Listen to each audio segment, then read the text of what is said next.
What's good, YouTube? It's your man BG Tech Life. As you can see, I got the OnePlus 11 on deck and the S23 Ultra on deck. I want to talk about why the OnePlus 11 is a way better value than the Samsung Galaxy S23 Ultra. So first and foremost, the display. The display on the OnePlus 11 is a 6.7 inch display, is a 120 Hz display, and a 1440p resolution. Just a really good display, looks good, looks nice, and it kind of has a little saturated look to it, almost like the Samsung.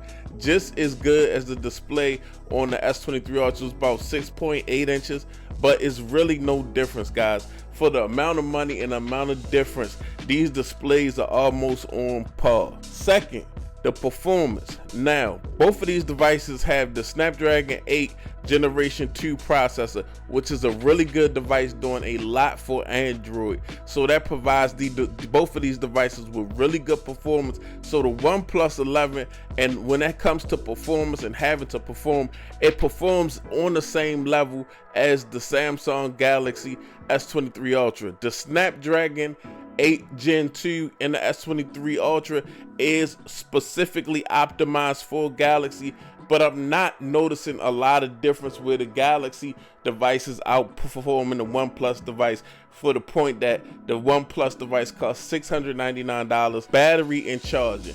Now, the OnePlus charges at a super fast speed of 80 watts. The OnePlus 11 doesn't have any wireless charging, but it's just got super fast charging.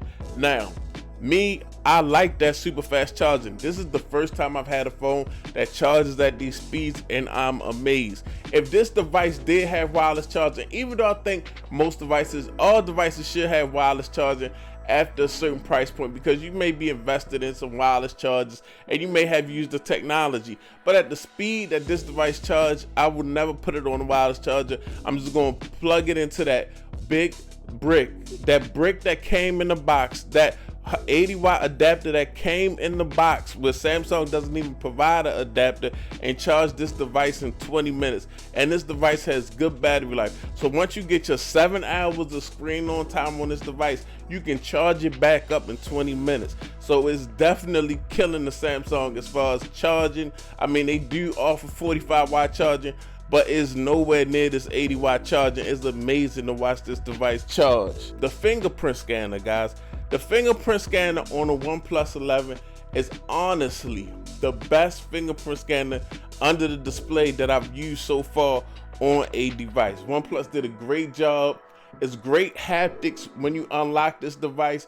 I like how it animates. I like the haptic feedback, and I mean, it's super fast. For the price difference, guys, is too many features on these devices are on the same level for the difference in price. When you buy these devices straight out cash, the tech per dollar is not there to explain why I'm paying $600-700 more for a Samsung Galaxy S23 Ultra. Last but not least, also included in the price, guys, is the resale value.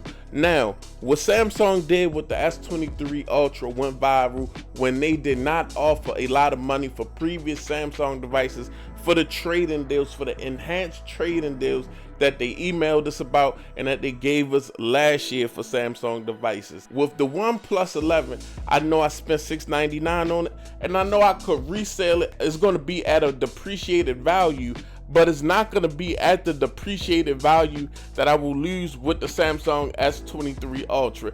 That device cost me $1,300, and what I will probably have to sell it for next year is really at 50% of what it costs. Honestly, that's how Samsung goes. I like Samsung, but I know that when I'm buying a Samsung device, I'm signing up for just an immediate depreciation of value, because it's a Samsung product, and the way that they do their trading deals now, I will never get the value that I want on the resale market. Whereas when it comes to the OnePlus, what I paid initially, I can kind of get a way better deal on the resale market on recouping some of my money. It's way easier to recoup $700 than it is to recoup $1,300.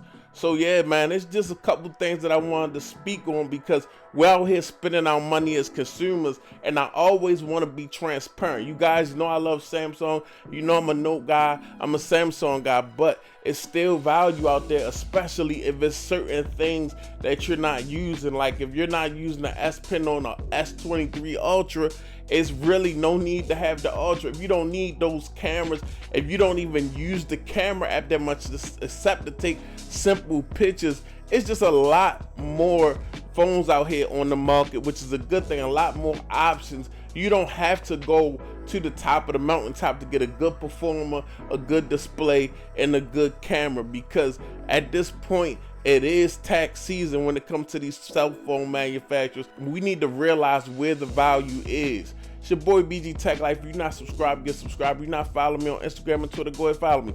BG_Tech Life. It's your man BG. I'm out. Peace.